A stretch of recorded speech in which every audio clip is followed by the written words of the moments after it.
नमस्कार छात्रों, मैं सरोज कुशवाहा क्लास 7 का जो आपका न्यू गुलमहर हिंदी व्याकरण चल रहा है, तो उसमें जो है आपका लेसन आज 15 जो है मैं आज लेने वाली हूँ। तो आप लोग बिना देर किए हमारे चैनल को ज़्यादा से ज़्यादा लाइक कीजिए, सब्सक्राइब कीजिए और कमेंट कीजिए, ठीक है। और ज़्यादा से ज़्यादा लाइक और सब्सक्राइब इसलिए कर लिया कीजिए ताकि आगे आने वाली जो भी क्लास रहेगी आपको वो आसानी से मिलती रहे और आप अध्ययन करते रहें, ठीक है। तो आज हम चलेंगे बिना देर किए हुए आपके क्लास के तरफ, ठीक है। तो आज हमारा है लेसन 15 जिसको हम पढ़ेंगे, ठीक है। तो चलिए देखते हैं। देखिए, संबंध बोधक और समुच्चय बोधक, विस्मयादि और निपात, ये सब हम पढ़ेंगे आज, ठीक है। जो आपको क्रिया विशेषण में बताया गया था ना लेसन में, ये सारे जो आते हैं, ठीक है, अव्यय के अंतर्गत आते हैं। अव्यय में, ठीक है, कौन कौन से क्रिया विशेषण, संबंध बोधक, समुच्चय बोधक, विस्मयादि बोधक और ये निपात, ये सब क्रिया विशेषण का तो आपका हो चुका है, ठीक है। और अव्यय में ये सारे हैं, अव्यय के सारे अव्यय में आते हैं, ठीक है। तो यह जो है आज हम पढ़ेंगे। पहला हमारा रहेगा संबंध बोधक, ठीक है। तो इसको हम पढ़ेंगे, ठीक है। तो संबंध बोधक को हम पढ़ेंगे। तो देखिए, वे अविकारी शब्द जो वाक्य में संज्ञा सर्वनाम के बाद प्रयुक्त होकर वाक्य के अन्य संज्ञा सर्वनाम से संबंध बताते हैं, संबंध बोधक कहलाते हैं। क्या है इसमें बताया गया है कि वे अविकारी शब्द, ठीक है। अविकारी मतलब जो लिंग और वचन के आधार पे जो चेंज नहीं होते हैं, जैसे जिस मतलब स्त्रीलिंग में भी वैसे ही उसको लिखते हैं, पुल्लिंग में भी वैसे ही लिखते हैं। एक वचन होता या बहुवचन होता, वो हर समय एक जैसा ही रहता है, वह चेंज नहीं होता है, अपना रूप वह नहीं बदलता है, ठीक है। तो अविकारी शब्द, ठीक है, जो वाक्य के संज्ञा सर्वनाम के बाद प्रयुक्त होकर, ठीक है, संज्ञा या रहेगा या फिर सर्वनाम रहेगा, उसके बाद प्रयुक्त होगा, ठीक है, वाक्य के अन्य संज्ञा सर्वनाम से संबंध बताते हैं, ठीक है। दूसरा एक और दो संज्ञा सर्वनाम रहेगा, ठीक है, एक में वह जुड़ जाएगा और दूसरे के बारे में वह बताएगा, ठीक है। वह जो है मतलब दो संज्ञा सर्वनामों को वह जो है जोड़ने का काम करेगा। संबंध दोनों के बीच में क्या संबंध है यह बताने का जो कार्य करता है वह क्या कहलाता है, संबंध बोधक, ठीक है। तो इस तरह से आप लोग को अभी तक जो ये परिभाषा है आपका संबंध बोधक का आपको समझ में आ गया होगा, ठीक है, कि क्या होता है संबंध बोधक, ठीक है। तो उदाहरण में देखेंगे तो उदाहरण है हमारा, पोस्ट ऑफिस के सामने बाजार लगता है। किसके सामने? पोस्ट ऑफिस के सामने, ठीक है। तब जैसे कि के सामने वाला जो शब्द है, ठीक है, के सामने क्या है, पोस्ट ऑफिस और बाजार, ये दोनों को जोड़ने का कार्य कर रहा है, संबंध स्थापित कर रहा है दोनों के बीच में, ठीक है। दोनों के बीच में संबंध स्थापित करने का कार्य यह जो है के सामने वाला जो शब्द है, ठीक है, यह कर रहा है, ठीक है। तो यह संबंध बोधक कहलाएगा, ठीक है, संबंध बोधक, ठीक है। अब दूसरा देखिए, माँ के साथ बच्चे भी जा रहे हैं, और माँ और बच्चों को जोड़ने का कार्य क्या कर रहा है, के साथ। तो ये के साथ वाला जो है ये शब्द जो दिखाई दे रहा है ना आपको, यही जो है आपका संबंध बोधक कहलाएगा। और यह देखिए, लिंग और वचन के आधार पे यह बदलता नहीं है, यह एक वचन में भी वैसे ही लिखा जाएगा, बहुवचन में भी ऐसे ही लिखा जाएगा, और स्त्रीलिंग हो तभी भी उसके साथ भी यह लिखा जाएगा, या पुल्लिंग हो उसके साथ भी ये सारे शब्द लिखे जा सकते हैं, ठीक है।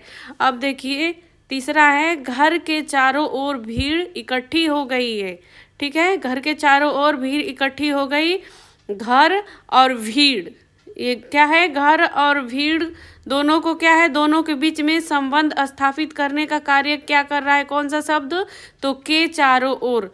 ये जो के चारों ओर जो शब्द है वह क्या है, संबंध बोधक, ठीक है, कहलाएगा, ठीक है। अब देखिए, दुकान के पास लोग खड़े हो गए।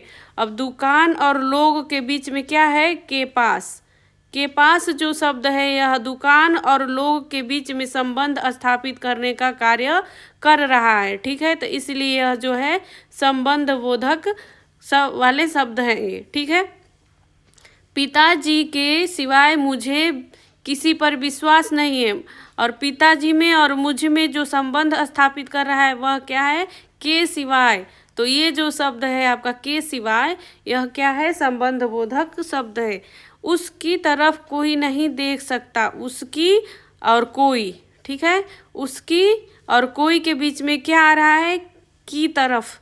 तो की तरफ वाला जो ये वर्ड है यह क्या है, संबंध बोधक। यह दोनों के बीच में क्या है, संबंध बता रहा है। ठीक है, तुम्हारे बिना मेरा कोई काम नहीं चल सकता। तुम्हारे और मेरे के बीच में ये बिना, ठीक है, जो है क्या है, संबंध बता रहा है। इस तरह से देखिए ये जो सारे आए हैं ना आपके, ये शब्द के समान, के साथ, के चारों ओर, के पास, के सिवाय, की तरफ और रे बिना, ये जो है आपके शब्द क्या है, यही जो है संबंध बोधक के शब्द हैं, जो कि लिंग और वचन के आधार पे बदलते नहीं हैं, और संज्ञा और एक संज्ञा को दूसरी संज्ञा के साथ, या संज्ञा को दूसरी सर्वनाम के साथ, या फिर संज्ञा संज्ञा के साथ, सर्वनाम सर्वनाम के साथ जोड़ने का, या दोनों को दोनों के बीच में क्या संबंध है बताने का कार्य करता है। ठीक है, ये सारे शब्द।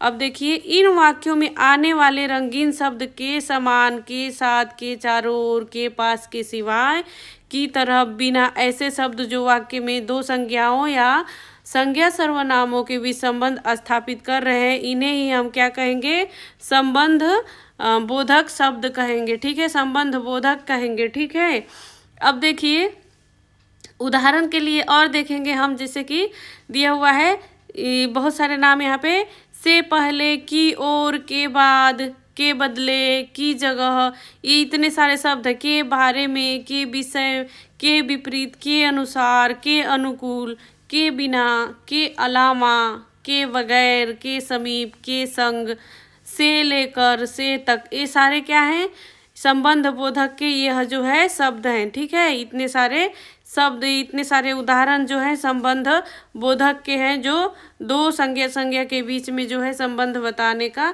कार्य करते हैं। देखिए ध्यान रखने कुछ बातें, जैसे कुछ संबंध बोधक जैसे के भीतर, की ओर, से पहले, से के सामने, के चारों ओर आदि जो है क्या है, संबंध बोधक क्रिया विशेषण दोनों रूपों में प्रयुक्त हो सकते हैं। जैसे देखिए क्या है, लड़की घर के सामने खड़ी थी। ठीक है, अब क्या है, स्थानवाचक और क्रिया विशेषण। ठीक है, यह जो है क्या है, स्थानवाचक है और क्रिया विशेषण है। ठीक है, मेरे घर के सामने मंदिर है। ठीक है, यह क्या हो जाएगा, संबंध बोधक। ठीक है, और इसी तरह से देखिए वह पार्क के चारों ओर चक्कर लगाने लगा, स्थानवाचक और क्रिया विशेषण है। ठीक है, क्रिया विशेषण है। मकान के चारों ओर लोग इकट्ठे हो गए में संबंध बोधक है। ठीक है, इस तरह से आपको देखने को मिलेगा, तो आपको ध्यान रखना चाहिए इन सब छोटी छोटी बातों को। ठीक है, अब देखिए संबंध बोधक आपको समझ में आ गया होगा, तो अब हम चलेंगे इसके समुच्चय बोधक के तरफ। ठीक है, तो समुच्चय बोधक क्या होता है उस पर हम चलेंगे, तो देखेंगे समुच्चय बोधक।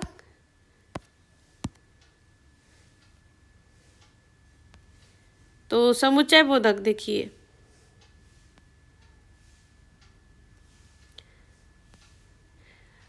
वे शब्द पदबंधों, वाक्यांशों या वाक्यों को जोड़ने का कार्य करने वाले शब्द समुच्चय बोधक कहलाते हैं।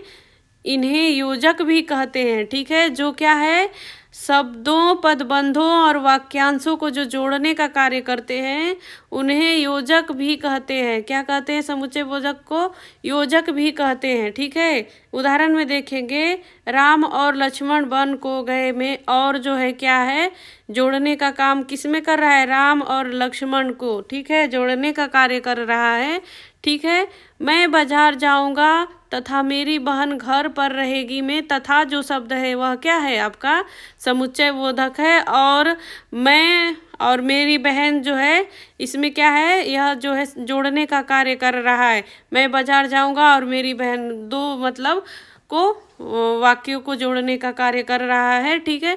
बच्चों ने मेले से खिलौने खरीदे तथा मैंने किताबें एवं मेरी बहन ने कुछ तस्वीरें खरीदी में देखिए तथा और एवं यह दोनों ही जोड़ने का कार्य कर रहे हैं।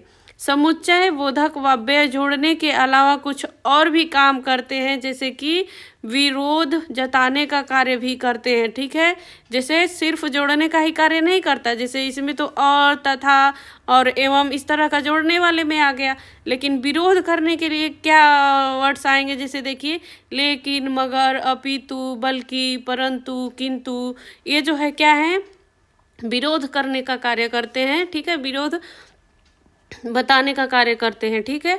अब देखिए पहला है उदाहरण में, मैं तुम्हारी बात मान लूंगा लेकिन परंतु तुम्हें भी मेरा काम करना होगा। ठीक है। यह जो है कि लेकिन, पर और परंतु जो है क्या कर रहा है, वह जो है शर्त मनवाने का कार्य कर रहा है। ठीक है। मैंने मोहन को बहुत समझाया मगर उसने बात नहीं मानी। ठीक है। यह जो है यह भी मगर शब्द भी है, क्या है आपका विरोध जताने का कार्य करता है। ठीक है। वह यहाँ रुकी नहीं बल्कि चली गई। ठीक है। बल्कि चली गई, तो इस तरह के जो शब्द आएंगे आपको जो है वह क्या है विरोध जताने का कार्य करने वाले शब्द भी किस में आएंगे आपके समुच्चय बोधक में। लेकिन, मगर, अपितु, बल्कि, किंतु, ये जो है सारे क्या हैं, ये विरोध जताने का कार्य करते। अब देखिए कारण तथा परिणाम बताने का कार्य करते हैं, जैसे कि कारण तथा परिणाम आदि बताने के लिए, इसलिए, इस कारण, अतः, क्योंकि, ताकि जैसे अव्ययों का प्रयोग होता है, जैसे कि मुझे देर हो गई थी इसलिए चला आया। ठीक है। और बारिश हो रही थी अतः वे, मतलब आपको ये देखना होगा कि दो वाक्यों के बीच में जो जोड़ने का कार्य कर रहा है ना, वह जो है क्या है कि वह जो है समुच्चय बोधक कहलाएगा, और वो भी लिंग वचन के आधार पे चेंज नहीं होगा। ठीक है। वो भी जैसे रहता है वैसे ही रहेगा, एक वचन में जैसे रहेगा वैसे ही बहुवचन में भी लिखा जाएगा, स्त्रीलिंग में जैसा लिखा जाएगा सेम टू सेम पुल्लिंग वाले वाक्य में भी वैसे ही लिखा जाएगा। तो ये जो वर्ड्स होते हैं ना आपके, इसलिए, अतः, ताकि, यह जो है हमेशा ऐसे के ऐसे ही रहते हैं, बदलते नहीं हैं, और इसको आपको ध्यान देना होगा। तो इसलिए और अतः, ताकि क्या है कारण और परिणाम बताने का कार्य करते हैं। ठीक है। तो आपको यहाँ तक समझ में आ गया होगा। अब देखिए विकल्प बताने का कार्य। ठीक है। तो विकल्प बताने का कार्य क्या करते हैं, जैसे कि या, अथवा, नहीं, तो, अन्य, इस तरह के जो होते हैं अव्यय, वह जो है क्या करते हैं विकल्प बताने का कार्य करते हैं। ठीक है। तो जैसे कि देखिए यहाँ पे उदाहरण में देखेंगे तो ज़्यादा समझ में आएगा आपको। तुम्हें या तुम्हारे भाई को यहाँ रुकना पड़ेगा। ठीक है। यह जो है बता रहा है कि या तो तुम रुक जाओ या तो तुम्हारे भाई, दोनों में से कोई जो है एक रुक सकता है। यहाँ पे यह जो है विकल्प दे रहा है, मतलब ठीक है ऑप्शन। ठीक है। अब देखिए या तो आप रुकिए या अपने भाई को यहाँ छोड़ दीजिए, इसमें भी ऑप्शन दे रहा है, या तो आप रुक जाइए या तो अपने भाई को। ठीक है। दोनों में से कोई एक चुन लो। ठीक है। तो इस तरह से जो है विकल्प बताना अर्थात ऑप्शन। तो इस तरह से आप जो है ये शब्द या और अथवा और अन्य, इस तरह का जो है अन्यथा आप काम करो अन्यथा नौकरी से निकाल दिए जाओगे। ठीक है। ये भी विकल्प है यहाँ पे। ठीक है। और परिश्रम करो नहीं तो फेल हो जाओगे। ठीक है। तो इस तरह के जो वर्ड्स आते हैं ना आपके, या, अथवा, नहीं, अन्यथा, नहीं तो, जो इस तरह के जो वर्ड्स हैं ना, यह विकल्प बताने का कार्य कर रहे हैं। ठीक है। तो आप जो है आप इन वर्ड्स को भी ध्यान दीजिएगा। ठीक है। और ये सारे जितने भी वर्ड्स अभी तक आपको देखने को मिले हैं ना समुच्चय बोधक में, जैसे कि और, तथा, एवं, लेकिन, मगर, अपितु, बल्कि, किंतु, जो भी है आपके क्योंकि, ताकि, इसलिए, ये जो है या अथवा नहीं, इस तरह के जो वर्ड्स देखने को मिलते हैं आपके वाक्य में और वाक्य को जोड़ने का कार्य करते हैं, वह सब जो है किसके अंतर्गत आते हैं? समुच्चय बोधक के। ठीक है, अब समुच्चय बोधक जो है आपका क्या है, उसके दो भेद हो जाएंगे, जैसे कि समानाधिकरण और व्याधिकरण। ठीक है, व्याधिकरण और समानाधिकरण जो है क्या हो जाएगा आपका संबंध बोधक के दो भेद हो जाएंगे। ठीक है, आगे चलेंगे देखेंगे हम समानाधिकरण क्या होता है। तो समानाधिकरण देखेंगे तो समानाधिकरण समुच्चय बोधक वे अव्यय जो दो समान स्तर वाले या समान अधिकार वाले अंशों को जोड़ने का काम करते हैं, समानाधिकरण समुच्चय बोधक कहलाते हैं। किंतु और या अथवा आदि जैसे मतलब आपके जो है ये वर्ड्स आते हैं। अध्यापक आए और कक्षा शुरू हो गई, सुनील अथवा गीता को यहाँ से जाना होगा, इस तरह के जो वर्ड्स आपको देखने को मिलेंगे ना, वह क्या होगा समानाधिकरण में आता है। ठीक है, तो या और अथवा, ठीक है, आपको किंतु या अथवा इस तरह का। ठीक है, अब जो है व्याधिकरण में क्या आता है, व्याधिकरण में देखिए जो अव्यय प्रधान उपवाक्य तथा आश्रित उपवाक्य को जोड़ने का कार्य करते हैं वह व्याधिकरण कहलाते हैं। जैसे कि एक तो प्रधान वाक्य में होता है और एक क्या होता है आश्रित होता है, पहले वाले पे आश्रित होता है। ठीक है, तो और उन दोनों के बीच में जो जोड़ने का कार्य करता है वो वैसे वर्ड जो है क्या कहलाएंगे, व्याधिकरण कहलाएंगे। जैसे कि देखिए क्योंकि, चूंकि, ताकि, तथापि, अर्थात, मानो, ताकि, जैसे इस तरह के जो वर्ड्स आएंगे। देखिए यहाँ पे परिश्रम करो ताकि अच्छे अंक ला सको। ठीक है, परिश्रम करो ताकि अच्छे अंक ला सको। ठीक है, तो जो है अच्छे जो शब्द है आपका आया है। ठीक है, परिश्रम करने को, अच्छे अंक लाने के लिए परिश्रम करने को कह रहा है और अच्छे जो शब्द है, ठीक है, परिश्रम करो एक शब्द हो गया और अच्छे अंक ला सको यह जो है यह दूसरा आपका वाक्य हो गया। दो वाक्य है ना इसमें, देखिए एक परिश्रम करो और दूसरा वाक्य है अच्छे अंक ला सको, और बीच में जोड़ने का कार्य क्या कर रहा है, ताकि। तो यह ताकि जो शब्द है जो आपका देखने को मिल रहा है वाक्य में, यह क्या है, व्याधिकरण समुच्चय बोधक के शब्द हैं। जैसे कि पिताजी ने कहा, ठीक है, आज वे दफ्तर नहीं आएंगे। ठीक है, दो वाक्य हो गया, एक तो हो गया पिताजी ने कहा, यहाँ तक एक वाक्य कंप्लीट हो गया आपका, और आज वे दफ्तर नहीं आएंगे यह दूसरा वाक्य, और दोनों के बीच में जोड़ने का कार्य क्या कर रहा है, की। ठीक है, तो की जो है क्या है आपका व्याधिकरण के अंतर्गत आएगा। तो इस तरह से इतना तो आपको समझ में आ गया होगा। ठीक है, समानाधिकरण और व्याधिकरण में। ठीक है, अब देखिए अब हम आगे चलेंगे। यह हमारा टॉपिक है अब विस्मयादि बोधक। ठीक है, इसमें तो अब क्या करेंगे हम, विस्मयादि बोधक को हम पढ़ेंगे। ठीक है, अब संबंध हो गया आपका और समुच्चय हो गया, अब है यह आपका विस्मयादि बोधक। ठीक है, तो विस्मयादि बोधक जैसे कि विस्मय प्लस आदि प्लस बोधक वे अव्यय हैं जो विस्मय या आश्चर्य या हर्ष, घृणा, दुख, पीड़ा आदि मन के भावों को बताते हैं। ठीक है, विस्मय, ठीक है, प्लस आदि प्लस बोधक। ठीक है, तो ये जो है क्या करते हैं, या तो आप आश्चर्य होते हैं या विस्मय होते हैं या हर्ष मतलब खुशी होते हैं, घृणा मतलब कि किसी चीज़ से घृणा कर रहे होते हैं, दुख में होते हैं या पीड़ा में होते हैं। तो इस तरह का जो मन के अंदर जो आपके भाव उत्पन्न होता है, उन भावों के तरफ जो है यह आपको इंगित करता है। तो आप है इसको हम क्या कह सकते हैं, विस्मयादि बोधक कहेंगे इसको हम। ठीक है, तो यह जो है आपका परिभाषा रहा कि विस्मयादि प्लस आदि प्लस बोधक वे अव्यय हैं जो विस्मय या आश्चर्य, हर्ष, घृणा, दुख, पीड़ा आदि मन के भावों को बताते हैं। ठीक है, यह परिभाषा है आपकी। और आगे चलेंगे तो देखेंगे विस्मयादि बोधक शब्द स्वतः हमारे मुंह से किसी विशेष स्थिति में निकल जाते हैं, हमारे मन की भावनाओं को प्रकट करते हैं। ठीक है, उसे हमको कहने की ज़रूरत नहीं पड़ेगी कि तुम ज़ोर ज़ोर से चिल्लाओ या ज़ोर ज़ोर से रो, ऐसा नहीं है। वो हमारी मन की भावना है और ऑटोमेटिक ही निकल जाएगी जैसा परिस्थिति के अनुसार। ठीक है, परिस्थिति कैसा रहेगा, आप किस परिस्थिति में हो, वह ऑटोमेटिक ही आपके मुख से बाहर निकल जाएगी, उसको निकालने की ज़रूरत नहीं पड़ती है। ठीक है, जैसे कि विस्मय या आश्चर्य सूचक चिन्ह कौन कौन से होते हैं?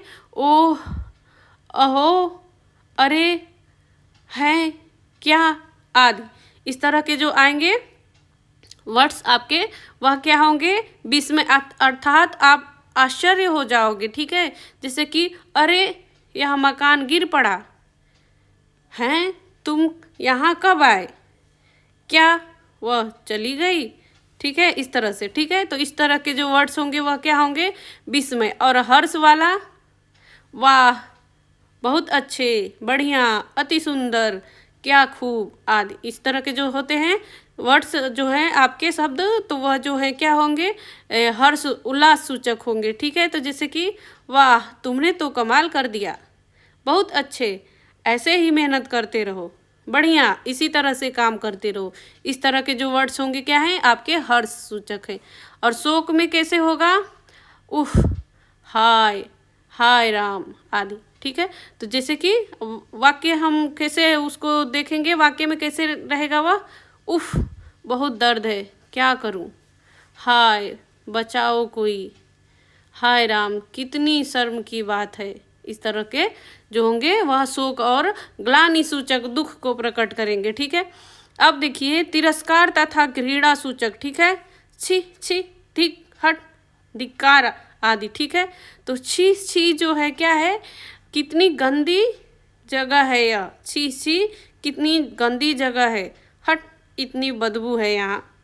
इस तरह के जो वर्ड्स आएंगे आपके, वह क्या होंगे? तिरस्कार और घृणा सूचक होंगे। ठीक है, अब देखिए यहाँ पे प्रशंसा सूचक, जैसे कि शाबाश, सुंदर, अति सुंदर, वाह वाह, जो है आपके, जैसे शाबाश, ऐसे ही काम करते रहो, सुंदर, बहुत सुंदर तस्वीर बनाई है तुमने। ठीक है, अब देखिए चेतावनी सूचक में सावधान, बच के, होशियार, खबरदार आदि। ठीक है, चेतावनी सूचक में तो बच के, जरा बच के चलिए, होशियार, जागते रहो, सावधान, वरना गोली मार दूंगा। ठीक है, इस तरह के जो वर्ड्स होते हैं वह चेतावनी देते हैं। ठीक है, चेतावनी सूचक होते हैं।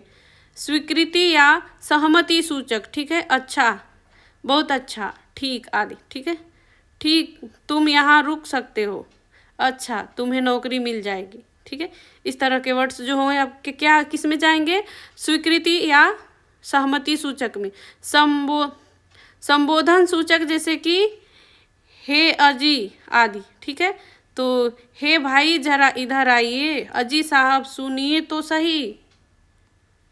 इस तरह के जो वर्ड्स आएंगे आपके, वो जो है, अब देखिए यहाँ पे देखिए निपात। ठीक है, अब विस्मय आदि आपका क्लियर हो गया होगा कि कितने तरह के वर्ड्स आ सकते हैं, कब कब, कैसे मौके पे कैसे, और वह जो है आपके मनोभाव होता है, आप मन के अंदर से निकलता है और वह अचानक ही निकल जाता है, आपको कहने की ज़रूरत नहीं पड़ेगी कि आप बोलो इस तरह के वर्ड्स, नहीं, वो समय के परिस्थिति के अनुसार खुद ब खुद आप निकल जाएगा। ठीक है, अब देखिए निपात वे अव्यय हैं जो वाक्य में किसी शब्द के बाद बल देने के लिए लगाए जाते हैं।